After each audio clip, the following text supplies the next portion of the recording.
Hi, this is Marcil Seals with the EBR Technology Integration Team. In this session, we're going to discuss how to develop an asynchronous course. Asynchronous learning is a standalone approach designed specifically for self-study. Students will gain knowledge from interacting with, reading, watching, and listening to different types of content. In most cases, the students are free to complete the coursework at their own pace and are free to take tests at any time as well. In essence, asynchronous learning doesn't hinder learners by time or place. There are certain advantages to developing a course along an asynchronous time frame. Learners can study at any time and at any pace, according to their own needs.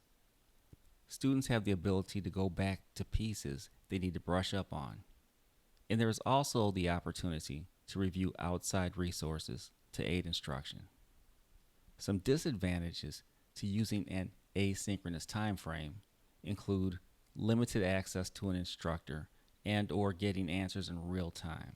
Some students may struggle without constant guidance and interaction.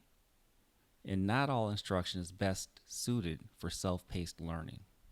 Now, before we begin to think about what types of activities and online resources to use, we have to first clearly establish our course design tasks. Now, for an asynchronous course, the tasks that we are setting out to accomplish include increasing interactions, building online learning communities and virtual teams, creating social, cognitive, and teaching presences, providing student support, and promoting students' motivation and engagement. Now we'll look at some strategies for developing a high-quality asynchronous course. One thing we want to do is create an online forum to increase collaboration. The main challenge that arises with asynchronous learning is that learners often lack direct access to the instructor and also peer assistance. However, adding an online forum and social learning elements such as Facebook or other social media allows you to encourage group collaboration. Another strategy is that we want to set expectations and learning objectives up front. Before the learner even begins the e-learning course, expectations and learning objectives should be discussed.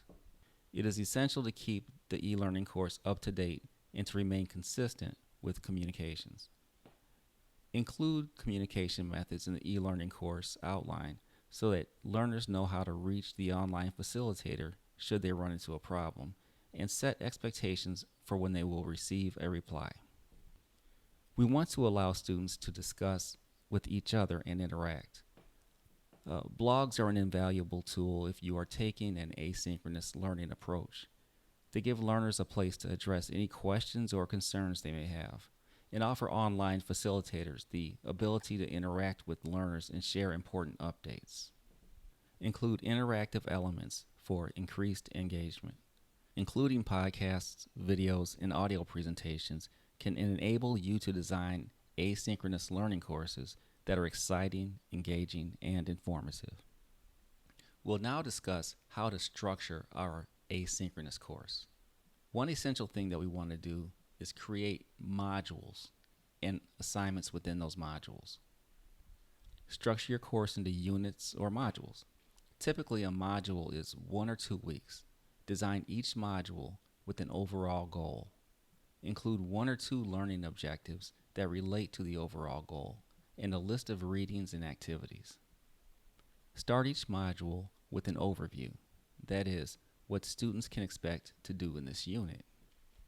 We want to include discussion boards where students are asked to apply something from readings or videos.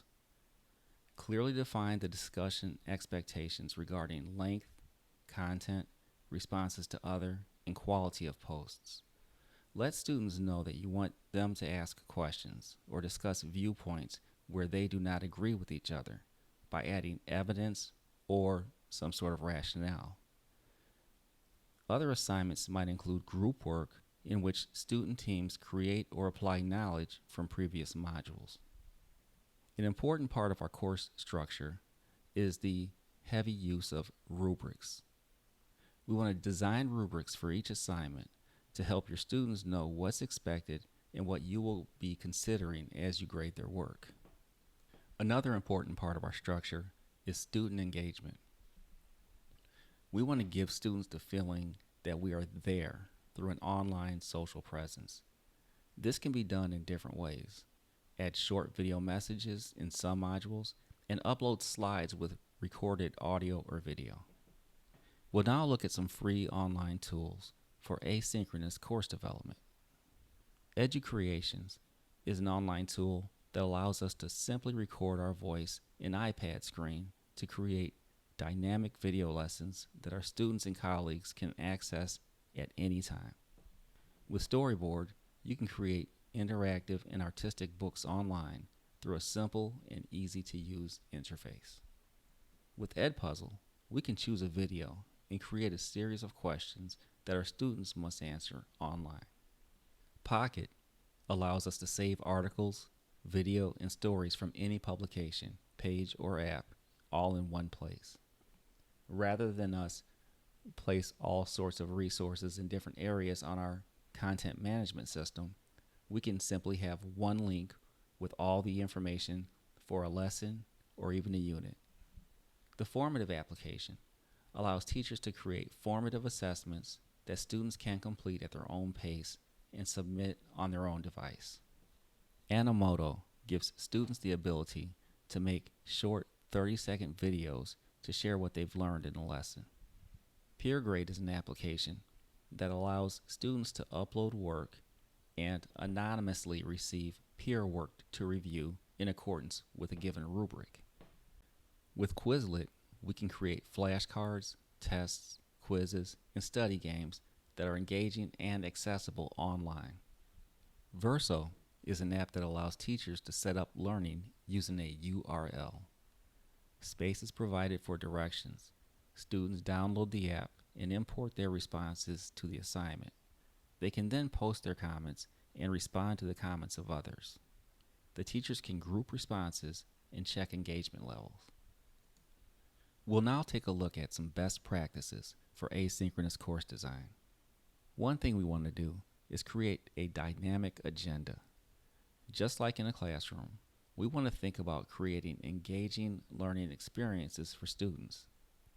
In a virtual setting, that means presenting the content to students in a variety of ways. No student wants to sit and read instructions in lessons on a screen all day. Here we have an example learning module. 1. Intro video message from teacher with typed lesson agenda. 2. Reading or video from a reliable source for background knowledge. 3. Reflection or comprehension questions. 4. Screencast video of teacher providing instruction. 5. Practice time for students. Another best practice for asynchronous course design is to make the course interactive. Although students are working independently, their learning experience can remain interactive. It's important in online learning that students constantly engage with the content and continue thinking critically as they work. To help with time management and to keep all students to a similar timeline, you should suggest or even require pacing for completion of modules. We want to assign clear deliverables. For each online learning module that you design, it's important to keep students engaged throughout, but it's also important for students to complete a concrete deliverable. Another best practice for asynchronous course design is to provide midway feedback. As we plan our modules, we want to include checkpoints to ensure students are mastering the new content. Now, these checkpoints can be online quizzes, they can be performance-based assignments, or they can be a video hangout. Thank you for joining me for this session. We will be following this up with additional sessions in July. In those sessions, we will dive a little bit deeper into the development of asynchronous courses.